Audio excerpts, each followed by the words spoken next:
नमस्कार, आदाब। मैं अशर यासिर। स्वागत है आपका सियासत टीवी के साउथ इंडिया एक्सप्रेस में। अब देखते हैं मुख्य समाचार। राष्ट्रीय स्वयंसेवक संघ प्रमुख मोहन भागवत के इस्लाम को देश में कोई खतरा नहीं लेकिन उसे हम बड़े हैं का भाव छोड़ना पड़ेगा वाले बयान पर सियासत तेज हो गई है। AIMIM चीफ असदुद्दीन ओवैसी ने भागवत को निशाने पर लिया है। उन्होंने कहा है कि मुसलमानों को भारत में रहने या हमारे धर्म का पालन करने की अनुमति देने वाले मोहन भागवत कौन होते हैं। हम भारतीय हैं क्योंकि अल्लाह ने चाहा। उन्होंने कहा है कि हमारी नागरिकता पर शर्तें लगाने की हिम्मत कैसे की। हम यहाँ अपने विश्वास को समायोजित करने या नागपुर में कथित ब्रह्मचारियों के समूह को खुश करने के लिए नहीं है। वैसे ने आगे कहा है कि मोहन भागवत कहते हैं कि भारत को कोई बाहरी खतरा नहीं है। संघी दशकों से आंतरिक शत्रुओं और युद्ध की स्थिति का रोना रो रहे हैं और लोक कल्याण मार्ग में उनके स्वयं के स्वयंसेवक कहते हैं कोई नहीं घुसा है। उन्होंने कहा है कि चीन के लिए ये चोरी और साथी नागरिकों के लिए सीनाजोरी क्यों। अगर हम वास्तव में युद्ध में हैं तो क्या स्वयंसेवक सरकार 8 साल से सो रही थी। भारतीय जनता पार्टी के वरिष्ठ नेता दिसंबर में राज्य विधानसभा से पहले विकास कार्यों को शुरू करने के बहाने तेलंगाना राज्य का दौरा करने के लिए कतार लगा रहे हैं। जनवरी में प्रधानमंत्री नरेंद्र मोदी के राज्य के दौरे की खबरों के तुरंत बाद केंद्रीय गृह मंत्री और भाजपा के पूर्व राष्ट्रीय अध्यक्ष अमित शाह अब 28 जनवरी को तेलंगाना का दौरा करने वाले हैं। इन दोनों के तेलंगाना दौरे से राज्य में राजनीतिक हालात और भी तेज हो गए हैं। पहली बार प्रधानमंत्री नरेंद्र मोदी जनवरी में राज्य का दौरा करने वाले और परेड ग्राउंड में एक जनसभा को संबोधित करेंगे और दूसरी तरफ बीजेपी के संगठनात्मक मुद्दों को हल करना अमित शाह की जनवरी में राज्य की यात्रा का मुख्य उद्देश्य होगा। वो पार्टी के नेताओं से मिलेंगे और पार्टी को चुनाव के लिए तैयार करेंगे और इस संबंध में निर्देश जारी करेंगे। वहीं अमित शाह के संघ परिवार के नेताओं से भी मिलने की संभावना है।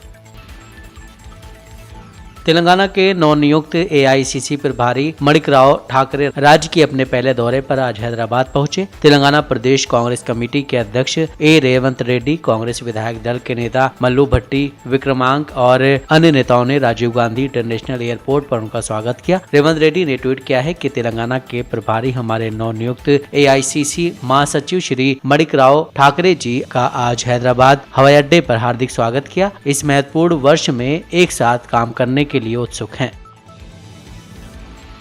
बीजेपी के राष्ट्रीय उपाध्यक्ष DK अरुणा और राज्य के उपाध्यक्ष NVSS प्रभाकर ने मुख्यमंत्री के चंद्रशेखर राव, IT मंत्री KT रामाराव और BRS पार्टी की टोल दावों और केंद्र और प्रधानमंत्री नरेंद्र मोदी के खिलाफ निराधार आरोप लगाने की आलोचना की। वहीं अरुणा ने BRS के बॉसेस से पहले जवाब मांगा कि राज्य सरकार अपने कर्मचारियों को वेतन क्यों नहीं दे पा रही है और रूस यूक्रेन युद्ध की बात कर रही है। उन्होंने ये भी पूछा है कि केंद्र द्वारा राज्य को चावल आवंटित करने के बावजूद सरकार ने अभी तक लोगों को मुफ्त राशन क्यों नहीं जारी किया। तेलंगाना हाईकोर्ट ने राज्य सरकार के खिलाफ कामारेड्डी नगर पालिका मास्टर प्लान पर किसानों द्वारा दायर याचिका पर सुनवाई की और मास्टर प्लान पर रोक लगाने से इनकार कर दिया। इस बीच कोर्ट ने राज्य सरकार को जवाबी याचिका दायर करने का निर्देश दिया और सुनवाई 25 जनवरी तक के लिए टाल दी। हाईकोर्ट ने किसानों की याचिका पर सुनवाई करते हुए दिलचस्प टिप्पणी की है कि कामारेड्डी शहर में प्रस्तावित मास्टर प्लान से कुछ भी नहीं बदलेगा क्योंकि वारंगल मास्टर प्लान में कई वर्षों से देरी हो रही थी। कोर्ट ने कहा है कि अगर सब कुछ वैसे ही हुआ जैसे हम चाहते थे तो देश पहले विकसित होता। तेलंगाना के भारतीय जनता पार्टी अध्यक्ष बंडी संजय कुमार ने मांग की है कि राज्य सरकार संक्रांति के अवसर पर गरीब लोगों को सार्वजनिक वितरण प्रणाली के माध्यम से तुरंत चावल की आपूर्ति करे। तेलंगाना के मुख्यमंत्री के चंद्रशेखर राव को लिखे एक पत्र में संजय ने कहा है कि तेलंगाना में 3.5 करोड़ से ज्यादा लोग इस महीने के लिए अब तक PDS चावल की आपूर्ति की कमी की वजह से संक्रांति त्योहार के दौरान भूखे रहने को मजबूर हैं। उन्होंने कहा है कि केंद्र की नरेंद्र मोदी सरकार ने राष्ट्रीय खाद्य सुरक्षा अधिनियम के तहत सभी राशन कार्ड धारकों को प्रतिवर्ष 5 किलो चावल की आपूर्ति मुफ्त में की है। तेलंगाना में कोविड-19 के 4 नए मामले सामने आए जिससे अब तक संक्रमित हुए मरीजों की संख्या बढ़कर 8,41,430 हो गई है। तो वहीं हैदराबाद में सबसे ज्यादा एक नया मामला सामने आया है। स्वास्थ्य विभाग की एक बुलेटिन के मुताबिक पिछले 24 घंटों में 8 मरीजों ने संक्रमण को मात दी है। राज्य में अब तक कुल 8,37,268 मरीज ठीक हो चुके हैं। राज्य में मरीजों के ठीक होने की दर 99.51% दर्ज की गई है। बुलेटिन में कहा गया है कि पिछले एक दिन में किसी मरीज की मौत न होने से मरने वालों की संख्या 4,111 पर बनी हुई है। राज्य में कोविड-19 का इलाज करा रहे मरीजों की संख्या 51 है।